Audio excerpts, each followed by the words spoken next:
Այնքան ինքը ժվոյ, սենց անընդհատ, ինձ թվում է սենց անընդհատ ես աչքից դեմն է ինքը, անընդհատ մտածում է կողքերս, անընդհատ շատ ժամանակ Ռուբեն Ռոբերտ եմ ասում, ինձ թվում է, որ ինքը սենց, չգիտեմ ինչի, սենց ինձ թվում է, որ ինքը մեր հետ է, ինքը կողքս է, ինքը հեսա պտի զանգի բան պտի ասեմ իրան, կամ ինքը պտի զանգի ինձ մի բան ասի,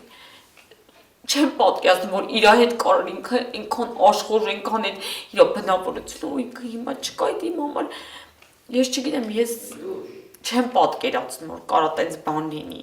52 տարեկանում է կյանքից հեռացել Արցախի հերոս Ռոբերտ Աբաջյանի մայրը։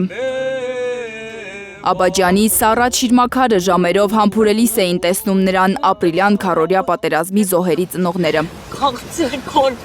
Վերջին ամիսներին սակայն նրան դրսում ոչ մեկը չի տեսել։ Նա առողջական խնդիրներ է ունեցել, տնից դուրս չի եկել։ Աննա Աբաջյանին չեն տեսել անգամ որդու հիշատակին նվիրված հուշարձանի բացմանը։ Արցախի հերոսի մայրն անցած տարի է վիրահատվել, բժիշկները դրական դինամիկա են նկատել։ Հետո կյանքի հետ անհամատեղելի հիվանդությունը գլուխ է բարձրացել։ Ապրիլյան քառորյա պատերազմում զոհված Աբաջյանի մայրը 5-շաբթի է մահացել։ Շատ մեծ բան է։ Աննա Աբաջյանի հոգեհանգիստը վաղն է Եզրաս Հասրաթյան 9 հասցեում գտնվող սգոսրահում։